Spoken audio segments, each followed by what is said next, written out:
नमामि धन्वन्तरिमादिदेवं सुरासुरैर्वन्दितपादपद्मं लोके जरारुग्भयमेर्तुनाशं दातारमीशं विविधौषधीनाम्।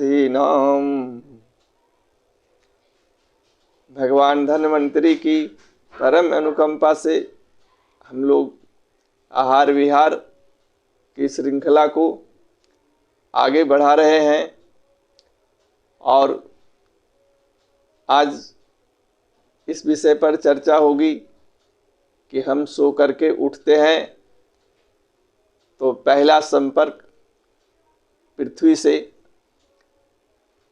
और बड़ी मुश्किल की बात है कि स्पर्श पैर से करना पड़ता है। पृथ्वी बहुत ही स्थिर रहने वाली हमारे लिए दिखाई पड़ती है और हम को यह भान भी नहीं होता है कि पृथ्वी गति करती है और हम सारे काम करते रहते हैं और पृथ्वी पर चलते हैं। तो इसमें पृथ्वी को पैर से न स्पर्श करके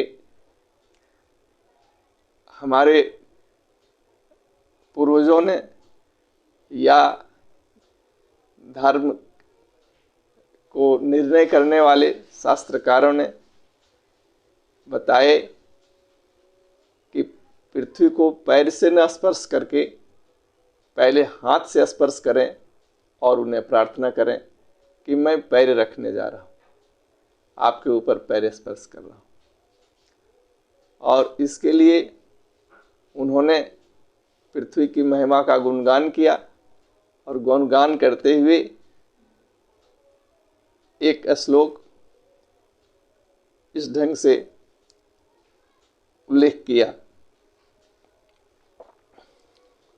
समुद्र वसने देवी पर्वत स्तन मंडिते,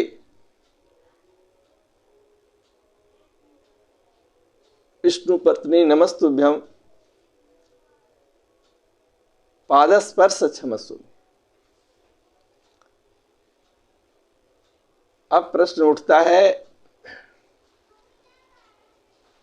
कि पृथ्वी को भगवान विष्णु की पत्नी बोल दिया तो कुछ लोगों को अटपटा सा लगेगा कि भगवान विष्णु की पत्नी पृथ्वी कैसे हो गई। अब पहले से ही ये सब तर्क और कुतर्क के विषय रहे हैं, लेकिन हम थोड़ा सा जहां तक समझ पा रहे हैं अपने तर्क से कि लक्ष्मी को भगवान विष्णु की पत्नी मानी जाती है। एक शब्द योग माया आता है और योग माया भगवान विष्णु के अधीन है। तो योग माया क्या करती है कि भगवान विष्णु के अधीन रह करके संसार की सृष्टि और प्रलय को भी कर सकती है।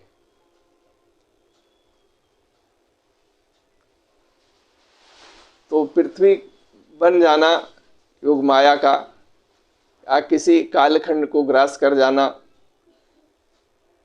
काल को ग्रास कर जाना, समय को संक्षेप कर देना, न्यून कर देना, युगों को बदल देना, ब्रह्मांड को बदल देना, ये सब योग माया के लिए कोई बात नहीं है। वो पलक झपकते सब हो जाता है। उदाहरण के लिए जब आप सोते हैं तो आप सोए रहते हैं और आप स्वप्न देखते हैं। स्वप्न देखते हैं तो आप अपने आप को कहीं हजारों मील दूर पाते हैं। स्वप्न में कभी पर्वत पर चढ़े देखते हैं, कभी आप तैरते हुए देखते हैं अपने आप को। तो इसमें दो बातें स्पष्ट हो जाती है। एक तो काल का क्रम बिगड़ा रहता है, या तो आगे रहेगा पीछे रहेगा, और फिर आप वहाँ क्रिया करते रहते हैं, चाहे आप हंस रहे होते हैं, खेल रहे होते हैं, तैर रहे होते हैं, बात कर रहे होते हैं, या सो ही रहे होते हैं, या रात सोते हैं तो कहीं दिन में काम कर रहे होते हैं। तो उसको हम असत्य कैसे माने? आपको अगर ये लगता है कि नहीं ये बात गलत है, तो आप अपने आप को ही गलत कैसे कह रहे हैं? आपने ही बताया कि हमने स्वप्न देखा कि हम किसी पहाड़ पर चढ़ रहे हैं, किसी शहर को चले गए हैं, गाना गा रहे हैं, गीत गा रहे हैं, बाजा बजा रहे हैं, कुछ कर रहे हैं, यह भी आपको ही महसूस होता है, आपको ही भान होता है, आपको ही इसका ज्ञान होता है, और आप सोए रहते हैं तो आप जानते ही। इस विज्ञान को अभी तक बहुत कुछ आगे इस पर नहीं बढ़ पाया है, इस पर शोध तो कम हुए ही हैं। तो कहीं न कहीं इस प्रक्रिया में जोग माया की छाया दिखाई पड़ती है। तो जोग माया की छाया में आप दूसरे जगह जाकर के सब कुछ करते हैं और उसका अनुभव होता है आपको। ठीक उसी ढंग से यह पृथ्वी भगवान विष्णु की पत्नी हो सकती है। तो इसलिए इसको अन्यथा न लेकर के, शास्त्र में जो लिखा है, अगर कोई बात न भी समझ में आए तो उसको कुतर्क नहीं करना चाहिए, क्योंकि बाद में तो कभी न कभी वो समझ में आता ही है। अरे यह जो लिखा गया है केवल ऐसा नहीं कि जो मन में आया लिख दिया गया है। आज तक बहुत जो भी ऋषि महर्षि शोध करता हुए कोई इसको अलग नहीं कर पाते हैं, उनको सही मान करके आज चलते आ रहा है। यह श्लोक आज नहीं लिखा गया है। तो आपको हम ये कहना चाहते हैं कि पृथ्वी को विष्णु की पत्नी कही गई, इसको कैसे न कैसे आप मान लें तो ज़्यादा अच्छा रहेगा। इसी में भलाई है कि जब हम विष्णु की पत्नी मान लेते हैं पृथ्वी को, और हम उसको हाथ से स्पर्श करके प्रणाम करते हैं, और हम प्रार्थना करते हैं कि हम पैर स्पर्श कर रहे हैं और हमको इस अपराध के लिए, हमारे इस अपराध के लिए हमको क्षमा करें। तो इस तरीके से पृथ्वी हमें क्षमा करे हमारे पैर स्पर्श को। अब प्रश्न उठता है कि पृथ्वी क्यों क्षमा करे? तो पृथ्वी क्षमा स्वरूप ही है, इस बात को आपको समझना पड़ेगा। हम पिछले श्रृंखला में ही बोले थे कि आम के पास जाएंगे, आम के बगीचे में जाएंगे तो आम आप ले सकते हैं, कुएं के पास जाएंगे तो जल आपको मिल सकता है, पर जिसके पास क्षमा है तो बोलिए थोड़ा हमको भी क्षमा दे दीजिए, तो क्षमा दे सकती है। अब आपको तो क्षमा करती ही है और आपको क्षमाशील भी बनाती है। क्षमा में आपकी धारणा हो जाती है। क्षमाशील बनाने का अर्थ कि अगर आपको बहुत क्रोध आता है, थोड़ा भीतर से शांति आ जाएगी और आप क्षमाशील हो जाएंगे। परिणाम क्या निकलेगा कि आपका किसी के साथ झगड़ा नहीं होएगा। और आपको अगर अधिक क्रोध आता है और झगड़े अधिक होते हैं, आपके साथ लोगों का व्यवहार ठीक नहीं रहता है, तो इस प्रयोग करके देखिए कि पृथ्वी आपको क्षमाशील बना देती है। सबसे अच्छी बात है कि आपको किसी से झगड़ा नहीं होने देती है। ये प्रयोग किए गए हैं, तभी ये श्लोक जो है लिखा गया। और आप जो है अपने आप को क्षमाशील बना पाएंगे तो आपका जीवन कितना अच्छा होएगा। क्रोध पर जब विजय प्राप्त करेंगे, उसका ये भी एक तरीका है। काम और क्रोध, लोभ, मोह, ये मनुष्य के ये सब तो दुर्गुण है ही, ईर्ष्या द्वेष। तो उसका एक आसान तरीका है कि आप सुबह उठ करके पृथ्वी को स्पर्श करें और धीरे धीरे आप क्षमाशील बने। अगर आप पृथ्वी को स्पर्श करते हैं और क्षमाशील नहीं बनते हैं, तब कुछ और दुष्परिणाम हो सकते हैं।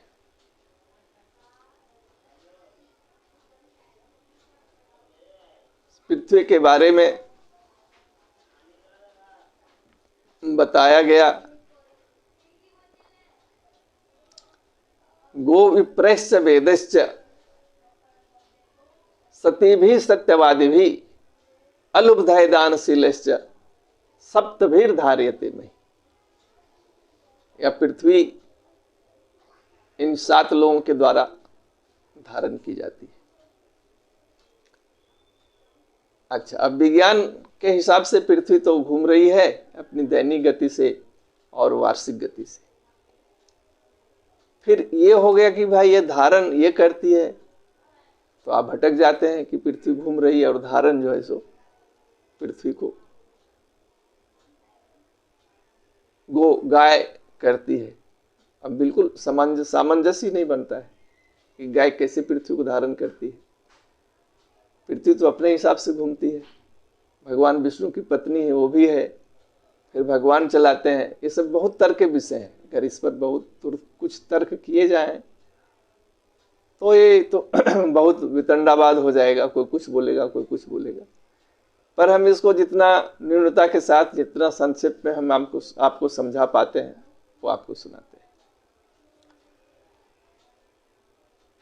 तो गो विप्रश्च वेदश्च बहुत विस्तार का विषय है, पर केवल गो के विषय में आपको हम सुना दें कि पृथ्वी से गाय का क्या संबंध है, कैसे पृथ्वी को गाय बचाती है, कैसे धारण करती है। तो पृथ्वी अपनी गति से घूम रही है, ये सत्य है, लेकिन यहां पर स्थितियां देख करके पृथ्वी की सुरक्षा के लिए तरह तरह की विपत्तियां पृथ्वी पर है। पृथ्वी के जंगल कट जाने से और मृदाक्षरण, मिट्टी बहते रहने से एक दिन पृथ्वी का नाश हो सकता है। ये यहाँ के विचारवान लोगों का विचार है और ऐसा हो रहा है। इसके लिए हमारे देश में एक डीवीसी कंपनी भी चलती है जो मृदा संरक्षण की बात करती है। उसके लिए मृदा संरक्षण कैसे हो, उसकी तैयारी चल रही है। अब मृदा संरक्षण में जब हम विज्ञान से शिक्षा लेते हैं वैज्ञानिक रूप से, तो ये पाते हैं कि गाय का जो गोबर है वो मृदा का संरक्षण करता है। जो है, ये मैं नहीं बोल रहा हूं, ये वैज्ञानिकों ने यह तय किया है। तो अगर गाय ही नहीं रहेगी तो गोबर कैसे होगा, और गोबर नहीं होगा तो मृदा का संरक्षण कैसे होगा, और मृदा का संरक्षण नहीं होगा तो पृथ्वी कैसे टिकी रहेगी। फिर तो एक दिन पृथ्वी पानी में जलमग्न हो जाएगी, धीरे धीरे मृदा गलते गलते।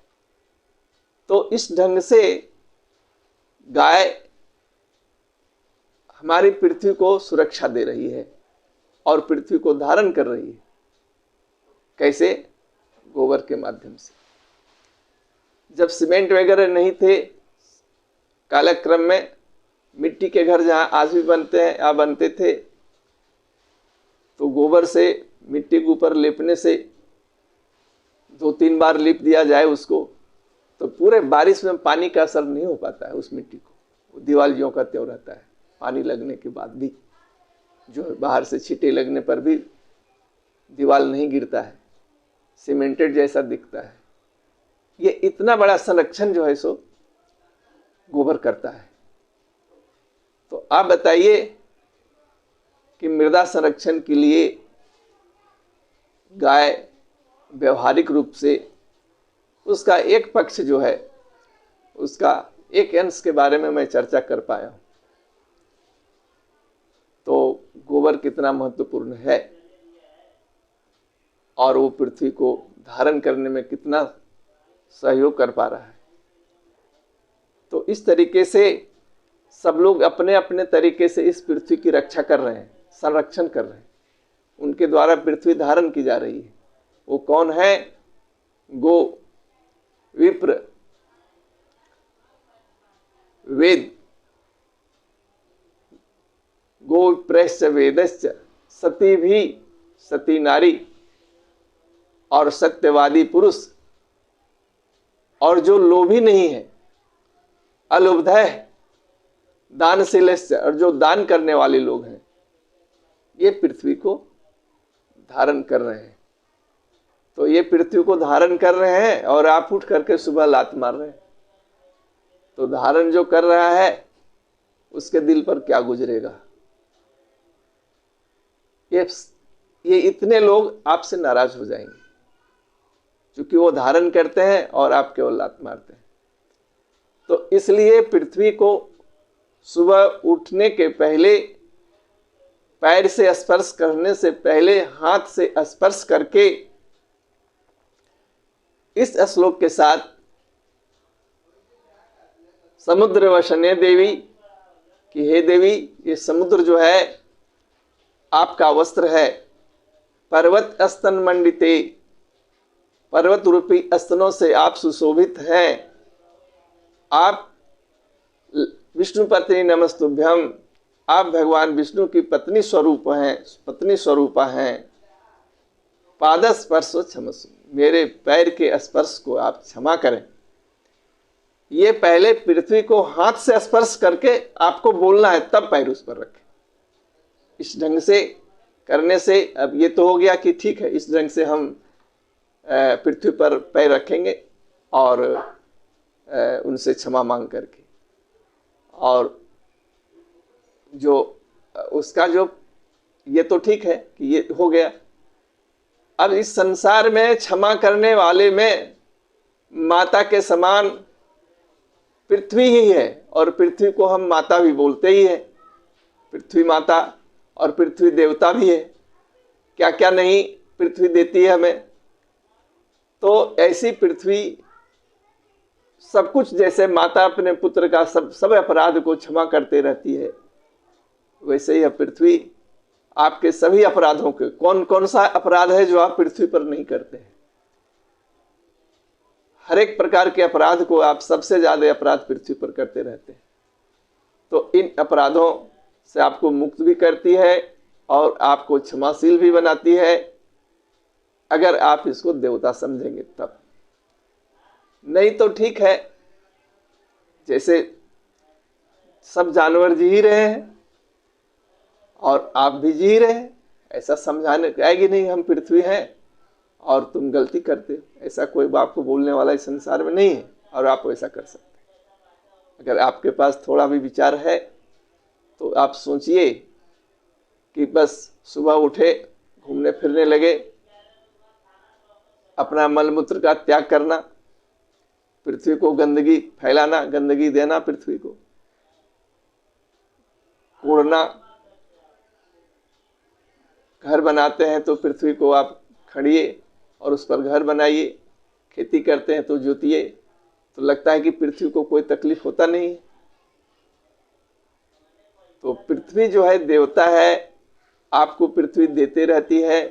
जब तक इस भावना से आप पृथ्वी को नहीं समझेंगे तो आपको प्रार्थना का भी पूरा फल नहीं मिलता है। इसलिए पृथ्वी को देवता समझ करके, प्रकृति भी देवता ही है, जल अग्नि पृथ्वी ये सब देता है। ये हमको जो भी कुछ जो लोग देते हैं वो सब देवता है। तो पृथ्वी से हम कितना चीज पाते हैं, और हमारे लिए देवत स्वरूप है, हमारे लिए माता स्वरूप है। हम पृथ्वी को पाद स्पर्श करने के पहले हाथ से स्पर्श करके नमस्कार करेंगे और तब पैर रखेंगे। इस ढंग की वृत्ति से, ऐसे अपने मजबूत समझौते से अपने आप को आगे बढ़ाएंगे और हम को संसार में अपने आप को झगड़ा से मुक्त करेंगे। हम ऐसा करेंगे तो हमको किसी के साथ झगड़ा नहीं होगा, क्योंकि हम क्षमाशील होते चले जाएंगे। इतने के साथ में आज मैं आप सबों को धन्यवाद देता हूँ और अपनी श्रृंखला को विराम देता हूँ। आगे फिर पृथ्वी पर ही श्रृंखला और बनेगी। धन्यवाद।